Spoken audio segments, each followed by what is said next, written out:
Welcome back. Let's now head to all the sporty action from on and off the field. Sachin Tendulkar, who was in London for a precautionary toe check ahead of IPL 5, joined the Mumbai Indians conditioning camp at the Wankhede on Saturday. Sachin will be available for the entire fifth season of the IPL and will be flying to Chennai with the rest of the Mumbai Indians squad on Sunday. Mumbai play the IPL opener on the 4th of April versus the Chennai Super Kings. Before Srishant the cricketer takes to the field for IPL 5, Srishant the rock star will be entertaining the crowds. Srishant and his experimental band S36 will perform live before the first match of his new team, the Rajasthan Royals, on the 6th of April in Jaipur. The band will play a new version of Halla Bol, the Rajasthan Royals' official team anthem, as well as other numbers. Former Australian cricketer Adam Gilchrist feels there's no dearth of cricket talent in India. Gilly, who will be a captain and mentor of the Kings 11 Punjab franchise in this season of the IPL, feels the Indian fans just need to be patient with the future crop of Indian cricketers. According to Gilchrist, Virat Kohli, who he feels is one of the best players in the world right now, is proof that the future of Indian cricket is in good hands. South African ODI and T20 skipper Johan Botha is all set to be released from his Cricket South Africa contract after the World T20 in September this year. This will be done to allow him to take over as South Australia captain for the next few seasons. Botha, who is the first choice South African spinner in T20s, though will stay committed to the Proteas in the long run. Caddy turned golfer Ashok Kumar made a 15-foot birdie on the last hole to take the sole lead after the third round of the Panasonic Open on Saturday. Kumar made a 3-under par 69 to go one shot clear of compatriot Gaganjeet Bhullar.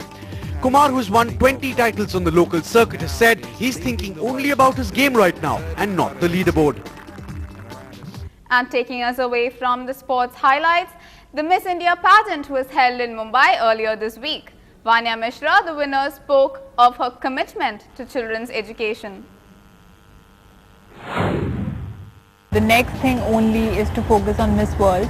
मुझे India को represent करना है Miss World में जाके August में, and I think it's a very big task. अभी तक I was just competing with 20 girls, but now it's going to be like probably 120. बहुत ज़्यादा big difference होने वाला है, and हर कोई वहाँ पे अपनी country को represent कर रहा है, हर कोई अपनी country का winner है. Everybody, I don't know how they're going to look, how they're going to be like, and इतनी बड़ी responsibility, is over my head. The crown is over my head. I'm extremely happy. Staying with entertainment, Vidya Balan has created quite a furore with her last two movies turning out to be money spinners at the box office. So it was time for the actor to celebrate, who took a trip down memory lane on her journey in Bollywood. At the Vidhu Vinod Chopra Film Festival in Mumbai, Friday saw the screening of Parinita. And while it was Vidya Balan's debut film as far as Bollywood goes then, it was Vidya indeed who was the star of the evening this day. इतना अच्छा लग रहा है, हमारी पूरी team यहाँ है, not पूरी team but more or less the primary cast.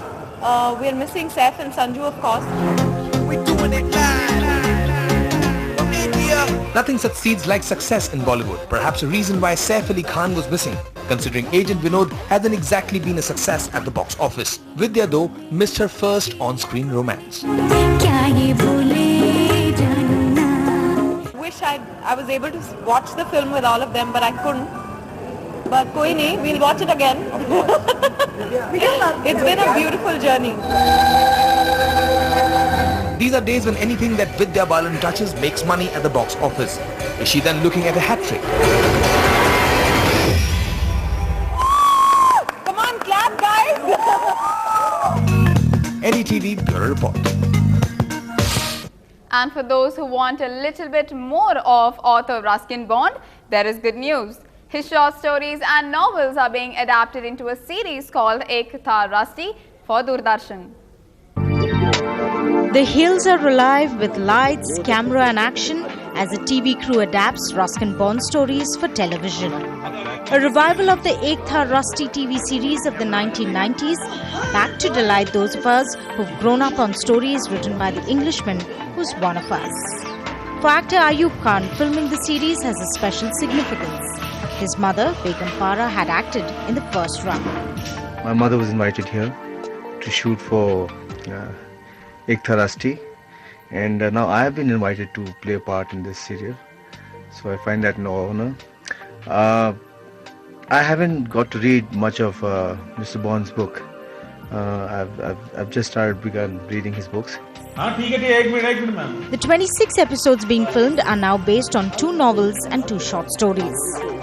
Most of Bond's writings evoke the sights and sounds of the hills, and at 78, he's making sure the series director stays true to his vision of life as he's documented it through his stories. So, I got a lot of help from him. Whenever I made a set and I was very proud of it, I would show it to him and he said, yes, it would look like that. And even his music sense, he gave me a lot of help in choosing the music and the dress and all that.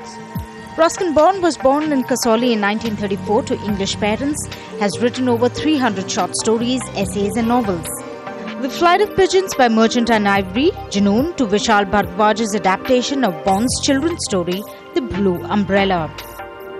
So, for a man who's made writing his life and the hills of Mussoorie his home, this attempt to transfer the imagery of language to television is merely one more way of him to connect with his devoted readers.